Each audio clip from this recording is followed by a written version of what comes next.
छत्तीसगढ़ विधानसभा के मानसून सत्र की अधिसूचना जारी कर दी गई है। मानसून सत्र 22 जुलाई से शुरू होकर 26 जुलाई तक होगा। सत्र के दौरान कुछ विधेयक पेश किए जाएंगे, साथ ही अन्य शासकीय कार्य संपादित किए जाएंगे। 22 जुलाई से छत्तीसगढ़ विधानसभा मानसून सत्र। इस सत्र में कुल 5 बैठकें होंगी। मानसून सत्र की तैयारी में जुटे सत्ता पक्ष और विपक्ष। इस बार सत्र में 966 सवाल उठाए जाएंगे। धर्मांतरण रोकने के लिए कानून लाएगी सरकार। मानसून सत्र में और कई विधेयक लाने की तैयारी। धर्मांतरण का ड्राफ्ट बनकर हो गया तैयार। निकाय चुनाव पर भी विधेयक लाएगी सरकार। प्रत्यक्ष रूप से महापौर अध्यक्ष के चुनाव पर भी आएगा विधेयक। नक्सलवाद पुनर्वास नीति पर भी संशोधन विधेयक लाएगी सरकार। आबकारी के नियमों में भी संशोधन करेगी सरकार। नई शिक्षा नीति प्रदेश में लागू करने की तैयारी। नई उद्योग नीति भी लाने की तैयारी में है सरकार। सत्ता पक्ष जहां कहीं विधेयक लाने की तैयारी में है, वहीं विपक्ष सरकार को घेरने का कोई मौका नहीं छोड़ना चाहती। कानून व्यवस्था, खाद बीज की कमी, अघोषित बिजली कटौती, गौ तस्करी, नक्सलवाद, अवैध उत्खनन के साथ ही बलौदाबाजार मामले को लेकर विपक्ष सरकार को घेरने की तैयारी में है। हालांकि सत्ता पक्ष का कहना है कि वो हर मुद्दे पर विपक्ष से दो हाथ करने को तैयार है। जितने भी जनहित के मुद्दे हैं, जनहित के जो आज विषय हैं, ये सारे विषय हमारी कांग्रेस पार्टी के द्वारा उठाया जाएगा, हमारे कांग्रेस विधायक दल के द्वारा, और उनकी बैठक में यह निर्णय लिया जाएगा कि आज जितने भी आज कानून की व्यवस्था पूरी तरह से प्रदेश में चौपट हो गई है। आज कहीं प्रशासकीय खाद बीज नहीं मिल रहा है लोगों को, बिजली की मनमानी कटौती प्रदेश में हो रही है। जितने महत्वपूर्ण विषय हैं प्रदेश के, वो सारे विषयों पर अभी चर्चा करने की तैयारी होगी। उनका स्वागत है, वो सशक्त विपक्ष की तरह ज़्यादा से ज़्यादा मुद्दे लाएं, ज़्यादा से ज़्यादा सरकार को कमी है उसको दिखाएं। जब सशक्त विपक्ष होगा तभी लोकतंत्र की खूबसूरती है। हम तो आशा करते हैं कि कांग्रेस जो है अपनी विपक्ष की भूमिका को सशक्तपूर्ण ढंग से निभाए। सत्ता पक्ष और विपक्ष के तेवर देखने के बाद ये तय है कि छत्तीसगढ़ के मानसून सत्र में इस बार कई संशोधन विधेयक के साथ ही कई मुद्दों पर जमकर हंगामा देखने को मिलेगा। सरकार जहां विभिन्न विषयों में संशोधन विधेयक लेकर आएगी, तो वहीं कांग्रेस कानून व्यवस्था के साथ ही कई मुद्दों पर घेरती नजर आएगी। अब देखना होगा कि सदन में होने जा रहे सियासी संग्राम में कौन किस पर भारी पड़ता है। रायपुर से अद्वैत नाइक की रिपोर्ट।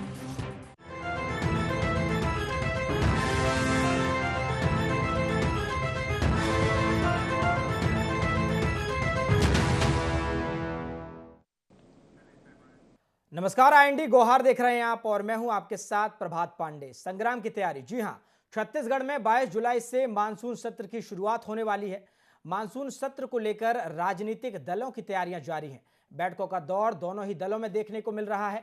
राजनीतिक दल यह तय करने में लगे हुए हैं कि आखिर कौन कौन से मुद्दे इस बार सत्र में उठाए जाएंगे। साथ ही इस बार सत्र में कुल 5 बैठकें होंगी।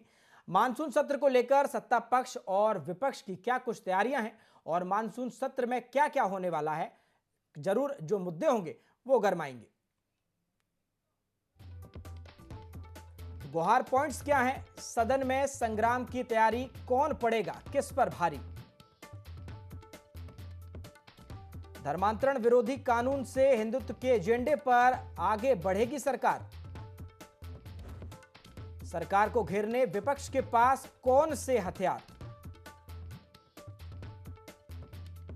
बलौदाबाजार हिंसा पर सरकार को घेर पाएगा विपक्ष?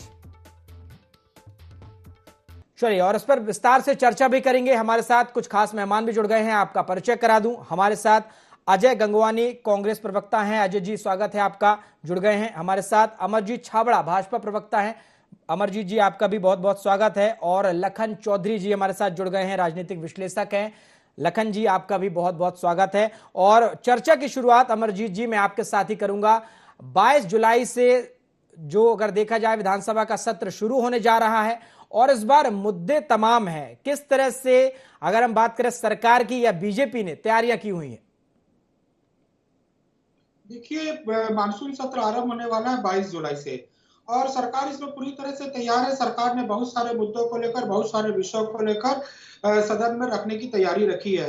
चाहे हम नक्सली मोर्चे पर देखें, पुनर्वास की नीति जो नक्सलियों को लेकर जिन्होंने आत्मसमर्पण किया है उनके पुनर्वास की नीति और नियत निर्धार एक योजना जो सरकार द्वारा लागू की गई, जिसमें 5 किलोमीटर के क्षेत्र में केंद्र और राज्य सरकार की सारी योजनाओं का लाभ जिन्होंने आत्मसमर्पण किया है उनके पुनर्वास को लेकर जो सरकार ने योजना बनाई है उस पर भी सदन पर चर्चा होगी। नई आबकारी नीति को लेकर चर्चा होगी, नई औद्योगिक नीति को लेकर चर्चा होगी। इसके साथ ही नगर पालिका का जो एक संशोधन विधेयक आने वाला है उसको लेकर भी चर्चा होगी और धर्मांतरण के मुद्दे पर भी, ऐसे तमाम मुद्दों को लेकर भारतीय जनता पार्टी की सरकार ने पूरी तरह से तैयारी रखी है। आने वाले समय में छत्तीसगढ़ का विकास किस तरह से हो, छत्तीसगढ़ तेजी से विकास की और किस तरह से आगे बढ़े, इन सब विषयों को लेकर सरकार सदन में अपनी तैयारी करके पूरी तरह से आई हुई है। और ये जो सत्र चलेगा, इस सत्र में लगातार बहुत सारे विषयों पर चर्चा होगी, साथ ही 5 बड़ी बैठकें भी होने वाली है।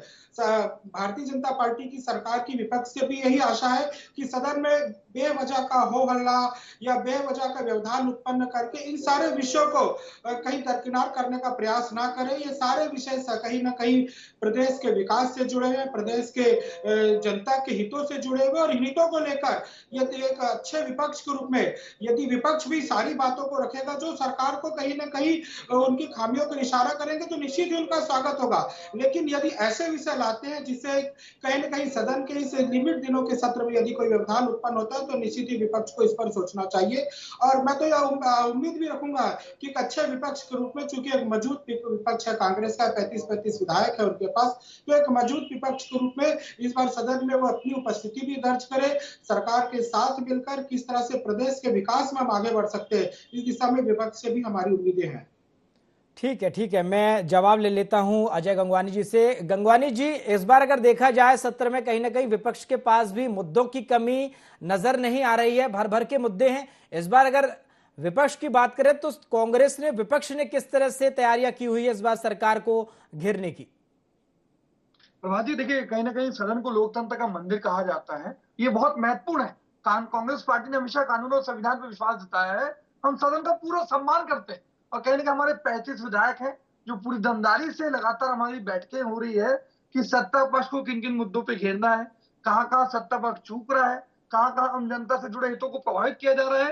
तो कहीं ना कहीं जो है जनता से जुड़े मुद्दों को, जो जन सरोकार से जुड़े मामले हैं, उनको पूरी दमदारी से सक्रिय रूप में निभा के हम एक मजबूत पक्ष की भूमिका निभाएंगे।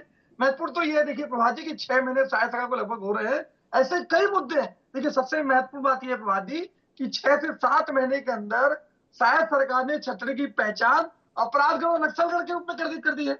6 महीने के अंदर प्रभात जी 300 से अधिक बलात्कार, 80 से अधिक सामूहिक बलात्कार, 200 से अधिक हत्याएं, चाकूबाजी, लूट डकैती, पुलिस के अंदर, पुलिस स्टेशन के अंदर चाकूबाजी हो जाती है। कल की घटनाएं देख लीजिए, आज एक गैंगस्टर के गुर्गे तेलीबांधा जैसे प्रमुख स्थल पे घुसकर वहां पे ऑफिस में गोलीबाजी कर रहे हैं। तो ये दिख रहा है बैगा जाति की जनजाति को पूरे परिवार को जलाकर मार दिया जाता है। रायगढ़ में सत्यजीत घोषित पत्रकार के ऊपर कातिलाना हमला किया जाता है। जो 5 से 6 हजार बिकने वाली गाड़ी थी वो 25-25 हजार तक बिक रही है। किसानों को खाद और बीज नहीं मिल रहा है, जो ये इनको नकली खाद और बीज सप्लाई की जा रही है। लगातार गौ तस्करी चालू है।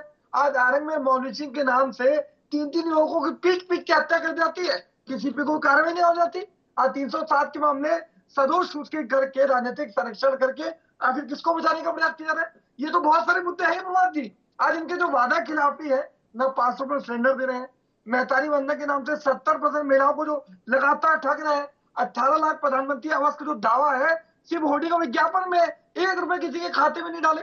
तो महत्वपूर्ण है, ऐसे लगातार हमारे पास बहुत सारे मुद्दे हैं जिसमें विपक्ष जो है सत्ता पक्ष को घेरेगा।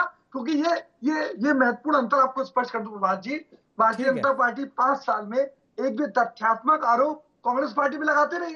पहले दिन ये नारेबाजी करते, दूसरे दिन प्रदर्शन करते थे, तीसरे दिन प्रश्न का बिना जवाब लिए बहिर्गमन करते थे। लेकिन हमारी कांग्रेस पार्टी पूरी दमदारी से प्रश्न उठाएगी, जन सरोकार से जुड़े मुद्दों पर चर्चा करेगी और कहीं ना कहीं जो सत्ता पक्ष की कमजोरियां हैं, क्या बेहतर प्रयास किए जा सकते हैं, किस प्रकार से छतरी की आम जनता को ज्यादा बेहतर समन्वय स्थापित करके। ठीक है अमरजीत जी, ठीक है अजय जी, मैं जवाब ले लेता हूं। अमरजीत जी, देखा आपने अजय गंगवानी जी लंबी लिस्ट गिना रहे हैं कहीं ना कहीं मुद्दों की, और अगर इस बार देखा जाए सत्र की तैयारियां जिस तरह से विपक्ष ने की हुई है, लगभग विपक्ष के जो विधायक है 450 से ज्यादा सवालों की एक लंबी लिस्ट तैयार है, और कहीं ना कहीं क्या बीजेपी तैयार है जवाब देने के लिए? देखिए, निश्चित ही इनके जितने जवाब है सभी का जवाब दिया जाएगा। कांग्रेस पार्टी बैकफुट में है। पिछले 5 वर्षों में इन्होंने छत्तीसगढ़ के लोगों को जिस तरह से ठगा, जिस तरह से कोरोना काल में ऑनलाइन शराब की बिक्री करके लोगों के घर घर पहुंचाने का काम किया, महादेव सट्टा ऐप के माध्यम से जिस तरह से मुख्यमंत्री निवास से पूरा सट्टा चलता था, ये अपराध की बात करते, बलात्कार की बात करते, रक्षाबंधन वाले दिन छत्तीसगढ़ में बलात्कार होते थे, प्रियंका गांधी जिस दिन होती थी उस दिन बलात्कार होते थे, रायपुर राजधानी का जहां सीएसपी ऑफिस है उसके नीचे बलात्कार होते थे। बलात्कार की श्रृंखला, अपराधों की श्रृंखला कांग्रेस शासनकाल की रही है, और यही वजह थी कि 3 साल पहले इनको अवसर मिला, विदाई हो गई, फिर 5 साल अवसर मिला, विदाई हो गई। हमको इस प्रदेश की जनता ने 1 बार नहीं, 2 बार नहीं, 3 बार आशीर्वाद देकर लगातार 15 वर्ष शासन का अवसर दिया था, और फिर से एक बार हमको पुनः आशीर्वाद देकर अवसर दिया। ये महतारी वंदन योजना की बात करते साहब, ये राजीव गांधी जी का कार्यकाल नहीं है जो कहते थे कि 10 रुपए निकलता है तो 2 रुपए पहुंचता है। ये शाह जी की सरकार है, 70 लाख लोगों के खाते में सीधा 1000 रुपए माह के पहली तारीख को पहुंच जाता है। ये बात करते हैं बाकी तमाम मुद्दों की, किसानों के नकली खाद की, ये किस तरह से कि इन्होंने किसानों को खाद देने के नाम पर ठगा, ये किस तरह से, लेकिन अमरजीत जी, बंद करके अमरजीत जी आप लोग लगातार आप लोग पूर्व की जो कांग्रेस सरकार है तमाम घोटालों के मुद्दे उठाते रहे हैं, आप लगातार आरोप भी लगाते रहे हैं, और पिछले सत्र की बात करें या पिछले समय की बात करें आप लगातार जांच की बात भी करते रहे हैं, लेकिन अभी तक तमाम जो मुद्दे आपने उठाए उन पर कहीं कोई जांच होती नजर नहीं आ रही है। नहीं, निश्चित जांच हो रही, लगातार गिरफ्तारियां चल रही। देखिए, 6 फीट गड्ढा कोर्ट के हॉलमार्क निकाला गया है। इनके जो तमाम बड़े नेता है, चाहे सुपर सीएम सौम्या चौरसिया की बात करूं, रानू साहू की बात करूं, सूर्यकांत तिवारी की बात करूं, ऐसे तमाम बहुत सारे नाम है। यदि नाम गिनाना चालू करूं तो बहुत समय निकल जाएगा। ऐसे तमाम लोग आज जेल के शिक्षों के पीछे, बहुत सारे बेल लेकर बाहर है, लेकिन फिर भी वो अंदर जाने की ओर है। ये 6 महीने की सरकार है, 6 महीने में हमने लगातार भ्रष्टाचार को रोकने के लगातार काम किया है, और कांग्रेस के तमाम ऐसे भ्रष्टाचार के जो आरोप थे उन आरोपों को हम सिद्ध करेंगे। देखिए, 3 महीने के बाद इस प्रदेश में आचार संहिता लगी थी और लोकसभा के चुनाव हुए थे, और हालिया में लोकसभा चुनाव संपन्न हुए हैं। हमारी सरकार ने कार्य आरंभ कर दिया है, और तमाम मोर्चों पर, चाहे पीएससी घोटाले की बात करूं, चाहे खनिज घोटाले की बात करूं, चाहे इन्होंने जिस तरह से गोबर के नाम पर जिस तरह से इस प्रदेश की जनता को ठगा है, खरीदने के नाम पर, खाद के नाम पर जिस तरह से ठगा है, किसानों को जिस तरह से ठगा, हर वर्ग को ठगने का काम इन्होंने किया था। और राजीव युवा मितान क्लब के नाम से जिस तरह से इन्होंने सीधे लोगों के खाते में, बैंक में नहीं, सीधे व्यक्तिगत कांग्रेसी नेताओं के खाते में पैसे डाले थे, ऐसे तमाम मामलों का खुलासा होगा, और इनके और जो बचे हुए आरोपी है वो भी जल्द ही जेल के शिक्षकों पर जाएंगे। एक भी दोषी नहीं बख्शा जाएगा। ये तमाम मुद्दे लेकर सदन में आ जाए, इनका स्वागत है, और इनके सारे विषयों का जवाब एक एक करके ठीक है, छोटा सा जवाब अजय जी से, उसके बाद लखन जी मैं आपके पास आता हूं। अजय जी, आप कुछ कह रहे हैं? देखिए प्रभात जी, मेरे मित्र एक शराब की बात करें, आपको स्पष्ट कर दूं, आज दिल्ली की आज सरकार पे जो आरोप लग रहा है कि शराब की सीधी खरीदी निर्माताओं से करके वो लगातार कमीशनखोरी भ्रष्टाचार में लिप्त रहे, इसी वो सलाखों के पीछे है। उसी नीति को मेरे मित्र बता दें कि 22 लोगों को जो लाइसेंस FL10 और FL10B का दिया गया था, आखिर उसको कैंसिल करके वर्तमान शायद सरकार सीधा निर्माताओं से खरीदी करने के पीछे जो कमीशन को भ्रष्टाचार की नियत पालन करने वाले लोग खराब होते हैं। दूसरी महत्वपूर्ण बात एक स्पष्ट कर, कोई नीति नहीं खराब होती है, स्पष्ट बताना चाहूंगा, कोई नीति नहीं खराब होती है, सुप्रीम कोर्ट का निर्णय पालन करने वाले लोग खराब होते हैं जो उनका दुरुपयोग करते हैं। इनको शांत कर लीजिए प्रभात जी, पेट में दर्द होगा मैं समझ रहा हूँ उनके, लेकिन शांत करा लीजिए। नहीं, आपको पेट में दर्द है, सत्य का सामना कीजिए। अमरजीत जी, नीति नहीं खराब होती है, नीति कभी नहीं खराब होती है। अमरजीत जी रुक जाइए, अजय जी को बोल लेने दीजिए, उसके बाद मैं आपका रुख करूंगा। एक बहुत महत्वपूर्ण तथ्य रखना छोटा सा अजय जी, आपके IND 24 के चैनल के जो दर्शक देख रहे हैं, 2 दिन पहले सुप्रीम कोर्ट का जो निर्णय आया है अरविंद केजरीवाल मामले में, उन्होंने स्पष्ट रूप से वर्डिंग बता रहा हूं कि ईडी को निर्देशित किया है कि आप जो जांच के नाम पे किसी को सलाखों के पीछे डालने का काम न करें, जब तक आपके पास पर्याप्त सबूत और तथ्य न हो, किसी की गिरफ्तारी किसी प्रकार से न्यायोचित नहीं है। ये सबसे बड़ा ठीक है, हमारे साथ लखन जी भी हैं, मैं आप दोनों को रोक रहा हूं, आप दोनों रुक जाइए, हमारे साथ लखन जी हैं। लखन जी, मैं आपका रुख करूंगा। 22 जुलाई से सत्र शुरू हो रहा है, और जिस तरह से आप देख रहे हैं कि गर्मा गर्मी अभी से देखने को मिल रही है, क्या लग रहा है, काम होगा या हंगामा होगा? हंगामा होगा निश्चित तौर पर। देखिए, जिस तरह से दोनों दलों के पास, सत्ता पक्ष और विपक्ष, दोनों के पास मुद्दों की कमी नहीं है। और आज ही देखिए, जो पीएससी के पूर्व अध्यक्ष थे, उनके यहाँ भी आज सीबीआई का रेड जो है पड़ चुका है।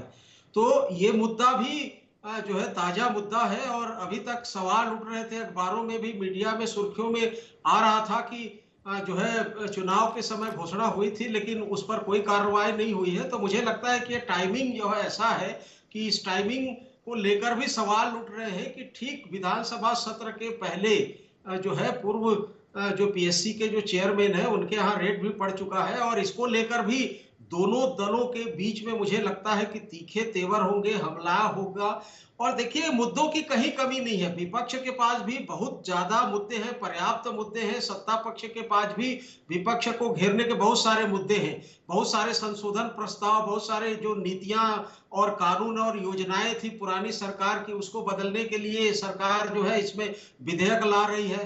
तो कुल मिलाकर मुझे लगता है कि ये सत्र जो है सार्थक कितना होगा ये तो देखना होगा, लेकिन मुझे लगता है हंगामेदार ज्यादा होगा। और चूंकि समय भी बहुत कम है और सवाल इतने ज्यादा हैं, इसलिए मुझे लगता है कि कोई बहुत ठोस काम होगा ऐसी जो है उम्मीद भी नहीं की जा सकती। ठीक है, ठीक है अजय जी, मैं आपका रुख कर रहा हूं। जिस तरह से देखा जाए सत्र में जो सवालों को लिस्ट किया गया है, कहीं ना कहीं आप लगातार कोशिश तो कर रहे हैं कि सत्र में बीजेपी को आप घेरेंगे, सरकार को घेरेंगे, लेकिन अगर देखा जाए तो बीजेपी के जो विधायक हैं इस बार उन्होंने ज्यादा सवालों को लिस्ट किया है। सत्ता पक्ष भी अगर देखा जाए बीजेपी कहीं ना कहीं कांग्रेस को घेरती नजर आ रही, क्योंकि लिस्ट में उनके सवाल ज्यादा हैं। देखिए, महत्वपूर्ण यह है कि प्रभात जी, अगर कोई विधानसभा का सत्र होता है तो प्रश्नों के जवाब देने की जो जिम्मेदारी है वो कहीं ना कहीं सत्ता पक्ष की है। तो ये तो बहुत अच्छी बात है। अगर भारतीय जनता पार्टी के विधायक भी अगर जागरूक होकर आम जनता से जुड़े मुद्दों को प्रश्न उठा रहे हैं, तो दिख रहा है कि कहीं ना कहीं भारतीय जनता पार्टी के विधायक है वो अपनी सहायक सरकार से भी संतुष्ट नहीं है, इसलिए मजबूरी में उनको प्रश्न उठाने की जरूरत पड़ती है। दूसरी महत्वपूर्ण बात है कि हम जो चर्चा करना चाह रहे हैं, 466 से ज्यादा प्रश्न कांग्रेस पार्टी उठा रही है। महत्वपूर्ण है कि मेरे मित्र बड़े बड़े दावे कर रहे हैं अपराध की, मैंने आंकड़े दिए। आज तेलीबांधा में जिस प्रकार से खुलेआम गोली चल रही है, बलौदा बाजार की घटना पूरे देश के इतिहास की सबसे जो है अघोषित घटना है, जो जिस प्रकार से दुर्भाग्यजनक है कि एसपी कलेक्टर के कार्यालय को देखते रहे और सरकार और प्रशासन तमाशा देखता रहा। आज रायपुर जैसे शहर में आदिवासी मुख्यमंत्री के रहते एक आदिवासी युवक की पीट के हत्या कर जाती है और यहाँ प्रशासन बैठ के तमाशा देखता है। आज अंबिकापुर में, रायगढ़ में, कोरबा में, भिलाई में नाबालिग बच्चों के साथ बलात्कार हो रहा है और प्रशासन बैठ के देख रहा है। कोटा केबिन में जिस प्रकार से भी घटना हुई, अंबिकापुर में कल की घटना देख लीजिए, 6 युवक एक युवक को दौड़ा के मार डाल रहे। और सबसे महत्वपूर्ण बात है, जो राजनीति करने का प्रयास है, रेत के अवैध उत्खनन की बात करूं, चाहे शराब के अवैध उत्खनन की बात करूं, ये सारे अपराधों की जो जड़ है, ये 15 सालों तक हमने देखा कहीं ना कहीं उसके तार भारतीय जनता पार्टी जुड़ रहे हैं। नक्सली सामान सप्लाई की बात करूं, जगत पुजारा भारतीय जनता पार्टी के नेता, गंगा पांडे इनकी नेता, मानव तस्करी से जुड़ी, रेत का अवैध उत्खनन नागू चंदाकर जो इनके कंदावर मंत्री के राइट हैंड। तो कहीं ना कहीं अपराधों को संरक्षण देना, नक्सली के खिलाफ कोई ठोस रणनीति नहीं बनाना, रेत का अवैध उत्खनन करना, मॉब लिंचिंग के नाम से लगातार युवाओं की हत्याएं कराना, लगातार गौ तस्करी कराना, शराब की अवैध तस्करी, अजय जी, वादा खिलाफ। अजय जी, बीजेपी धर्मांतरण के खिलाफ भी कानून लाने की लगातार बात कर रही है, क्या कांग्रेस समर्थन देगी? देखिए 100% देखिए महत्वपूर्ण बात यह है कि धर्मांतरण की बात करो या प्रभु श्री राम की श्रद्धा और आस्था का प्रतीक, ये हमने देखा कहीं पूरा लोकसभा चुनाव अयोध्या के राम मंदिर पे केंद्रित रहा। प्रभात जी, एक महत्वपूर्ण तथ्य कह दूं, अयोध्या, चित्रकूट, रामटेक, सीतापुर, प्रयागराज, रामेश्वरम, ये सारे ऐसे क्षेत्र जो धार्मिक क्षेत्र माने जाते रहे, ये सारे लोकसभा क्षेत्र भारतीय जनता पार्टी आती। अयोध्या में राम मंदिर के नाम पे राजनीति करने वाले लोग अयोध्या बुरी तरह हारते हैं। और सबसे महत्वपूर्ण बात जी, जो ताजा उदाहरण है, जो बद्रीनाथ की सीट है, जिसमें मंदिर के नाम पे लगातार भारतीय जनता पार्टी धर्म के नाम पे राजनीति करती रही। ठीक है, मैं अमरजीत जी से जवाब ले लेता हूँ। ठीक है, महत्वपूर्ण है कि जो आम जनता जुड़े मुद्दे हैं, अब राजनीति उन पे होगी, हिंदुत्व पे, धर्म पे, मंदिर पे, श्याम पे देश की राजनीति अब नहीं चलने वाली है। ठीक है, अमरजीत जी जवाब दीजिए। विपक्ष लगातार यही आरोप लगा रहा है कि आप धर्म पर राजनीति तो कर ही रहे हैं, और लेकिन जिस तरह से देखा जाए छत्तीसगढ़ में लगातार क्या कानून व्यवस्था का जो मुद्दा है, एक कहीं ना कहीं बीजेपी और सरकार के लिए एक बड़ी चुनौती बन गया है, क्योंकि जिस तरह से बलौदा बाजार में हिंसा हुई, जिस तरह से खुलेआम राजधानी में गोलियां चलाई जा रही हैं, कहीं ना कहीं एक चिंता का विषय जरूर है। देखिए, बलौदा बाजार की जो हिंसा हुई, आगजनी हुई, वो निश्चित ही शर्मसार थी, लेकिन उस घटना के पीछे किन नेताओं के चेहरे एक्सपोज हुए।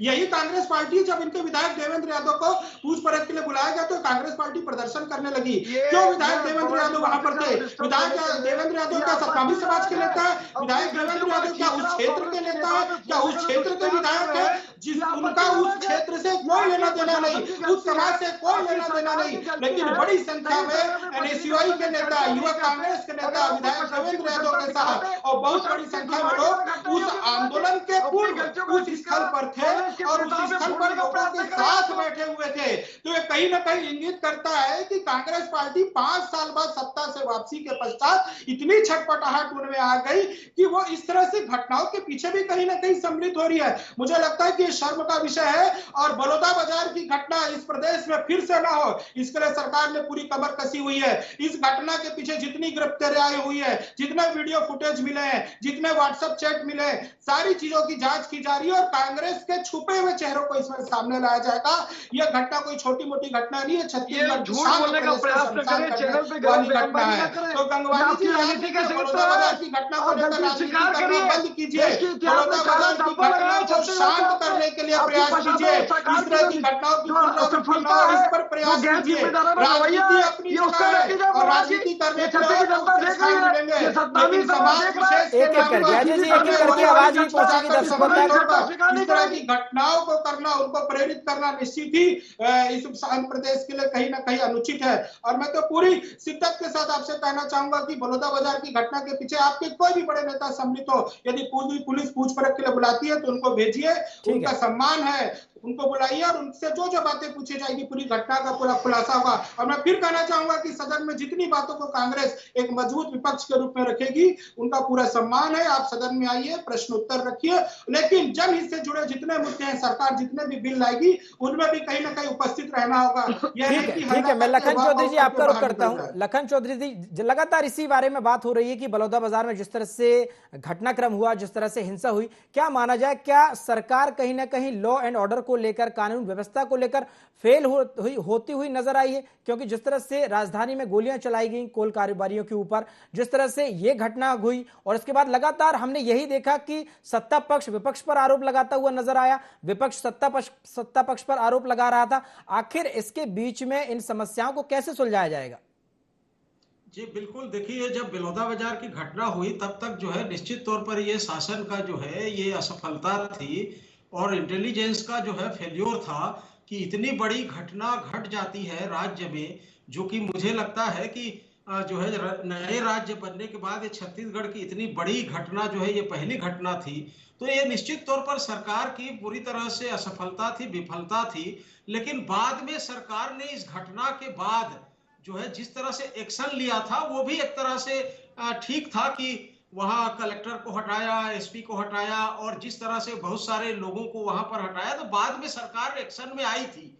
लेकिन मुझे लगता है कि ये हंगामेदार इस बार भी रहने वाला है, क्योंकि देवेंद्र यादव को इन्होंने जो है अभी जो है बुलाया था और उनको लेकर भी कांग्रेस जो है बौखलाहट में है और कांग्रेस जो है घेरने वाली है। तो ये देखिए कि कानून व्यवस्था की स्थितियां जो है वो तो जो है कभी बनती है कभी बिगड़ती है। ऐसा नहीं है कि अभी बिगड़ रही है, पहले भी कांग्रेस के समय में भी और पहले भाजपा के समय में भी शहरों में खुलेआम गोलियां चली है, मर्डर हुआ है, बहुत सारी इस तरह की घटनाएं हुई है। ऐसा नहीं है कि घटना अभी हो रही है, लेकिन मुझे लगता है कि सरकार एक्शन में भी है। लेकिन फिर भी चूंकि ये सत्र जो है विधानसभा सत्र के बाद, देखिए मुख्य जो मुद्दा है इस सत्र में अभी निकाय चुनाव में जो प्रत्यक्ष प्रणाली महापौर और नगर पालिका, नगर निगम के जो महापौर है, नगर पालिका और नगर पंचायत के जो अध्यक्ष हैं, उनको प्रत्यक्ष तरीके से चुनाव कराने की बात भाजपा कर रही है और उसको लेकर संशोधन होना है, निकाय चुनाव में संशोधन होना है। तो उन सब चीजों को लेकर भी मुझे लगता है कि हंगामा होगा और बहुत सारे मुद्दे तो हैं विपक्ष के पास जिसको लेकर वो घेर सकती है। और पिछले बार जब सत्र हुआ था तो भाजपा के सत्ता पक्ष के जो मंत्री हैं उनकी हालत बहुत खराब थी और उनको जवाब देते नहीं बन रहा था, इसलिए भाजपा ने बाकायदा मंत्रियों का जो है वर्कशॉप कराया था और उसके बाद उनको ट्रेनिंग दी गई थी।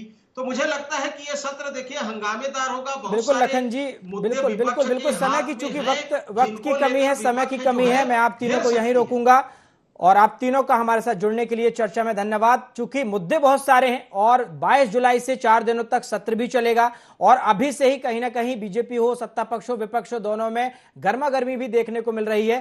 फिलहाल 22 जुलाई से शुरू होगा जो सत्र, उस पर किस तरह से जो काम है वो किया जाएगा, किस तरह से हंगामा होगा, बलौदा बाजार की घटना हो, पटवारियों की हड़ताल हो, तमाम मुद्दों पर विस्तृत रूप से चर्चा की जाएगी और देखना होगा कि किस तरह से जो सत्र है वो आगे चलेगा। फिलहाल चर्चा में इतना ही। हमारे साथ जुड़ने के लिए शुक्रिया। IND 24 में खबरों का सिलसिला लगातार जारी है।